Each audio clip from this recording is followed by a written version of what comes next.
talking about Benson Mwindo. This guy actually has returned to the home soil. This time he's not going to play for Sports Club Villa, and he has gone to Jinja-based club, that's Gaddafi. What about some of the European stories that continues to make headlines here and there every day? Remember, we only left with 10 days for the summer transfer window to shut down, and clubs are very active doing a restructuring, recruiting players. And one player, as I talk right now, just a few minutes ago, Newcastle, of course, they have confirmed the signature of Hall, a left back from the team of Chelsea. Meanwhile, Manchester City, they are at the verge of completing a deal for Jeremy Doku, a winger who comes from Belgium and is playing in French League One for a team called Rennes. We'll also be talking about that one. What impact will he bring in the team of Manchester City? Yesterday night, we'll also be doing analysis about the European games that transpired yesterday night. Arsenal won narrow through a penalty shot coming from Odegaard as they beat Eagles by 1-0. What about the team, the biggest team to me in Italian Serie A? I'm talking about AC Milan. Yesterday night they also had a game with a team called Bologna. They won that one by 2-0. Former Chelsea players Olivier Giroud and Christian Pulisic, who has just sealed a move to Italian Serie A, were on target for AC Milan. And also still Sevilla, they are looking for their first win of the season as they were beaten by Alaves in Spanish Primera Division. It ended by 4-3. Not only that game, another game was also played. What about the last preliminary rounds of the UEFA Champions League? We're having games to be played this week. Today we're having so many games, and the games will also return tomorrow, and after that we will see the group stages being drawn and see the fate of the teams. I'm not alone in the studio. I'm together with Susie Linda. Good afternoon, Susie. Good afternoon, Benson, and good afternoon, viewer out there. You're most welcome to There Is a Whistle Time show. A show that comes your ways every day, and today is the Tuesday edition of There Is a Whistle Time show. We're here daily, and whatever it is that happens within There Is the sports arena or the sports fraternity, we can assure you that it's exactly what you only have to do is stay glued to SNL TV Whistle Time, where we bring to you everything sports, starting with the local stories to nationals, and then of course we get to close the hour with the international stories therein. Okay, let's pick it from there. We have already given the discussion. We have already rather given the highlights of the discussion. We are going to start from the move where Geoffrey Maswa, of course, has left Ugandan football. This time he has crossed over to another country, a league in the names of Ethiopian Premier League, not to St. George, because in most cases, if we will talk about Ethiopian Premier League, most of the minds of people will always go to St. George because that is the biggest club in Ethiopian Premier League, and we have seen so many Ugandan players crossing over to that club. And this time the guy himself, Geoffrey Maswa, has decided to join their rivals. That's a Kofi FC, not St. George, the former club for Charles Lukwago. And as I talk right now, Charles Lukwago, of course, has also left the club and has also gone somewhere. This is a player, a defender who has played for so many clubs in Ugandan football. In fact, he has already played for the big three in Ugandan football. When we talk about the big three, know that we are talking about Sports Club Vipers, you talk about KCA, not forgetting about Sports Club Villa. He has already played for Sports Club Villa, he played for KCA, he also had times with the Sports Club Vipers, and he's one of the players that have been released by the team of KCA after the expiration of his contract, and he decided to move to the Ethiopian Premier League. Is that one a very good decision taken by the player? And how do you see the future of the player in the league? After being a free agent, after KCCA releasing him, I think the 2 years deal that he has signed down at Ethiopia is quite a very good one. And remember, he has been a very good midfielder. That is for Team Uganda Cranes, and yeah, we all remember him being a very perfect and passing midfielder down there while playing at various Uganda Cranes. And recently, when KCCA tried to release a few players, and they came I should say, they came confirming on there is the social media handles about the released players within there is KCA. I think Geoffrey was one of the players, and little did we know that after being being a free agent, he would cross over to there is Ethiopia. And just a few hours back, the Ethiopian side, there is Kofi, has just unveiled him. So I think it's quite a good one. He's quite pacey. He's a good player, and we pray that actually the plight or the virus that always chases our Ugandan players who cross out does not fall on him, because we always see that our players who go out don't last so much. I don't know why. We see them crossing out and coming back shortly. They don't even sometimes finish the years that actually they get to sign for. And no doubt, Geoffrey Waswa is quite a very good player. By the time you already get to feature in KCCA, trust me, KCCA to me is one of the biggest clubs that Uganda has. So for the fact that you get to play for, there is a KCCA football club, and then you also get to feature in the squad of Ugandan Cranes. We all know Geoffrey Waswa featured there as a midfielder. So if you play in for these two, one the national team and then KCCA, and then other legendary clubs, maybe Vipers, Sports Club Villa and the likes, I should say you're a very key player, a very good one. So this actually gets to bring in the platform for the outside clubs to actually sign in such very key players. But then, like I said, we always have a virus that chases our players that get to cross out. So all we are doing here is we're wishing him luck. As West Nile TV Whistle Time Desk, we wish Geoffrey Waswa all the best. We are watching the space. We pray that he gets to acclimatize with the environment in Ethiopia. Verily, he gets acquainted with the players and the environment so quick, because the league is kickstarting, and we will really be watching the space. Yeah, not only him, we have also seen some of the Ugandan players who have already parted the ways that side. One of them is Alionzi Nafian, the former goalkeeper of URA. Also, after expiration of his contract, he has also decided to go to Ethiopian Premier League. Like you have said, it's true that Ugandan players, they have always been moving outside the country, but they cannot be able to perform brilliantly. But Waswa, to me, that's a very good decision being taken by the player, because you take a look at the Kofi FC, they are not all that a very big club. And he has done a lot in Ugandan football. Like I had already said, he has already played for the big three in Ugandan football: Sports Club Vipers, the Zogos, not forgetting about the Venoms. He thinks that because of the CV he has already constructed here in the country, it's the right time for him to go and try it elsewhere. Away from that story, we also taken our angle to take it to look at something little about Benson Muyindo. This guy is a former attacker for the team Sports Club Villa. He left the club after 2021/2022 season to join a Rwandan side, a club called Rwamagana City. And as I talk right now, Jinja-based club Gaddafi FC, of course, they have already completed his signature. Gaddafi FC, if you look at how they performed last season, it was not all that a very good performance coming from them. At the start of the season, they performed very well. Written in the middle of the first phase of the season, we saw their form dropping, and in the second stanza, or as in the second phase of last season, we also saw their performance dropping. And as I talk right now, and I did say we only left with something of 10 days for the summer transfer window to shut down. Just a reminder for you, the summer transfer window will shut down on 1st of next month. Next month is, of course, the month of September. Just 1 week plus some days. That's why we are seeing teams are massively restructuring their team. And let's see if the man himself, Benson Muyindo, will be in position to add something for the team of Gaddafi. Are we seeing something vital for the team of Gaddafi after going for Benson Muyindo? I think it's quite a very good one. Benson Muyindo, former soccer club Villa, a forward who actually completed this move from the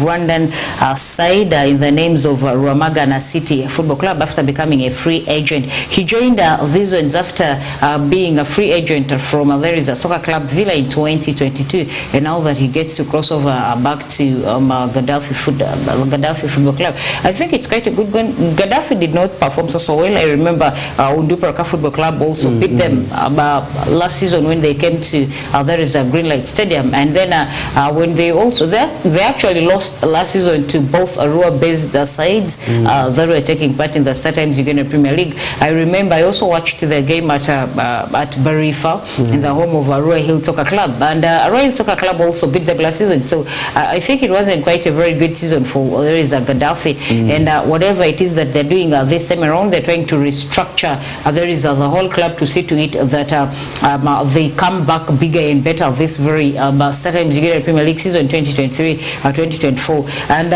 adding up the likes of there is Benson Muindo from an outside club is quite a very good move, and being a forward, trust me, it's adding up, because if you watched Gaddafi Football Club play closely, you would actually get to see that they lacked a lot of essence within there is their forward department, the strikers. They were lacking a lot of goals and all that. Their midfield is okay. They are packed. The midfield is compacted. It's quite good. It's actually very hard for a club to penetrate through there is the midfield of Gaddafi Football Club. But then I think they've realized that their midfield is good, and they needed to work on there is their striking department. That's why they've added the likes of Benson Muindo, and being a versatile player, he played for Soccer Club Villa. He crossed out to there is the Rwandan side, and then coming back. I think he has had a very vast adverse experience for both international, because Rwanda is not in Uganda, so we call that international experience, and then adding it up to the home experience that he had way back before crossing to Rwanda, the one he had with the Soccer Club Villa. So I think it's quite a very good one for there is Gaddafi. And by the way, I had a one-on-one with there is of their PRO. We've been chatting, and then a few of their senior fans down there, and they tell me they have eyes for there is Arua-based players. They had interest on there is Okocha Rashid, a former player of there is should I say former or still current, I don't know, Onduparaka Football Club, because we see a lot of clubs chasing after his signature.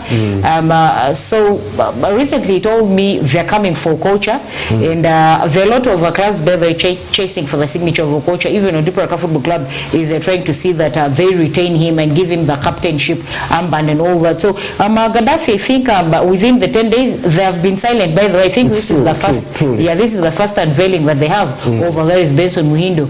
It's quite the first unveiling that they have, and I think in these 10 days to come they're going to do a lot of massive unveilings. We should really Gaddafi Football Club is one space or one club that we should watch for within these remaining 10 days over there is the transfer windows being open. Yeah, it's true. At the initial stages of this ongoing summer transfer window, they have been quiet. We never know, they might have been doing signing players behind the closed doors, but we don't know. This is the only unveiling they have done so far. But all in all, like you have already said, we are watching the space closing and 10 days, which I want to repeat it here again, for the summer transfer window to shut down. Away from that story, like they already said, we have rescheduled how we are going to break the contents for you. Reaching in the second half of the show, that's when you will see our studio line indicated on the screen, and the main topic in the second half of the show will only be about the postponement of the FIFA drum fixtures. Not only the game between Western Nile Province and Busoga, the other games of course have been called off. Why they have been called off, you will get to know that one in second half.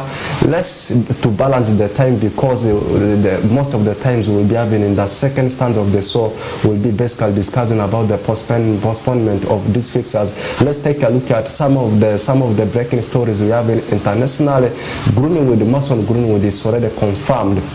It has been cooking in the pots, already confirmed that this guy will be leaving Manchester United.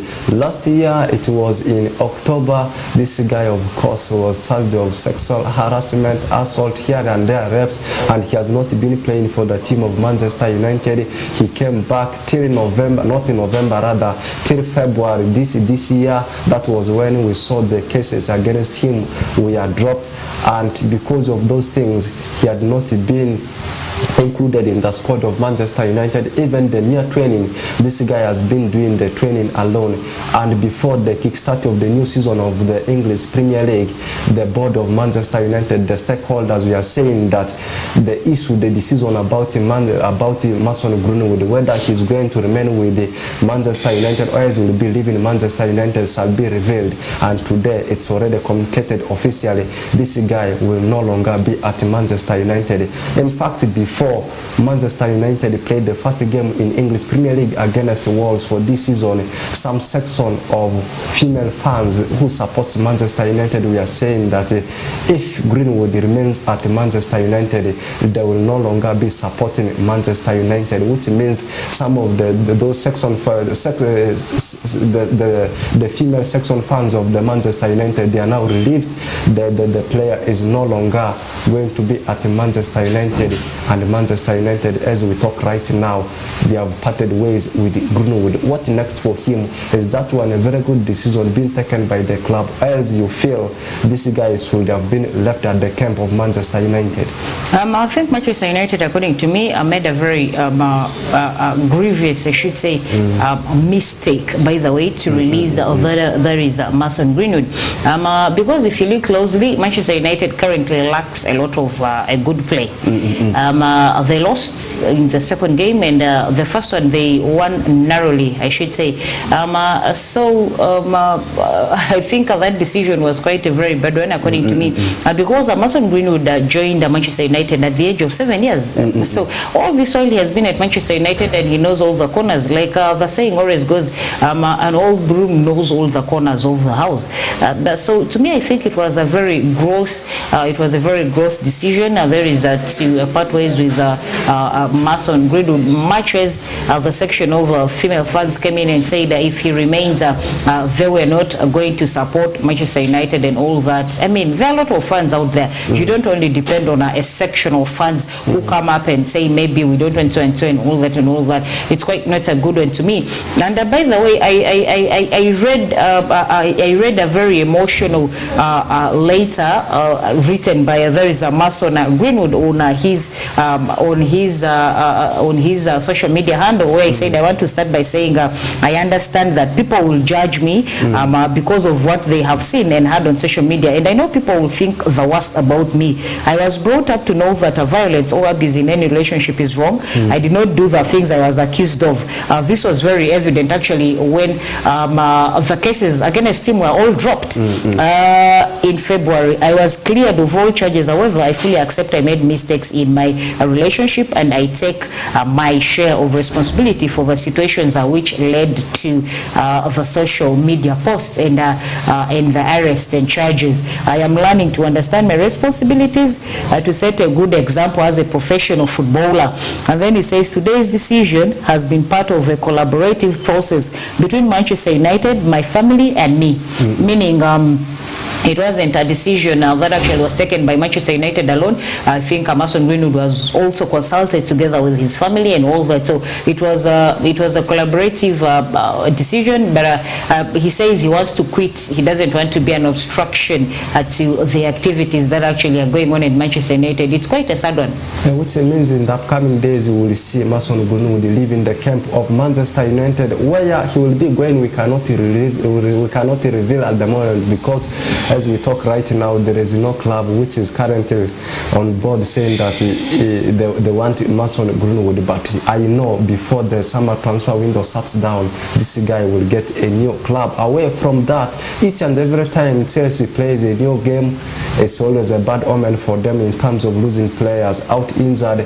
In the game they played with West Ham London Derby on Sunday, where they lost by 3-1. Their playmaker Kani Chukwemeka, the guy who comes from Nigeria, also sustained an injury, and as I talk right now, the guy is in the treatment room and is going to be out for 6 weeks, and has undergone surgery. That's Kani Chukwemeka for you. Also still at the camp of Chelsea, they have already agreed everything with the team of Magpies, Newcastle, and as I talk right now, Hall has completed his move to Newcastle, and the fee at which the guy has seen the move is of course something of around £35 million. Like I already said, when we'll be getting into the second stanza, as in the second half of the show, that's when we'll basically be talking about the postponement of the game between Busoga province and West Nile Province, which is supposed to take place on Sunday, 27th of August, 2023 at Paridi Stadium, that side of Greater Madi sub-region, particularly in Ajuman district. That game has been called off, and one of us, when I was giving the highlights of the discussion, Mr. Football Owen Ezaga is actually that side of Paridi, and will be getting what is transpiring at the camp of West Nile Province through phone call from him. Just locked. My name is Oraku Benson Pastore, together with Suzy Linda, with whom we are breaking the contents.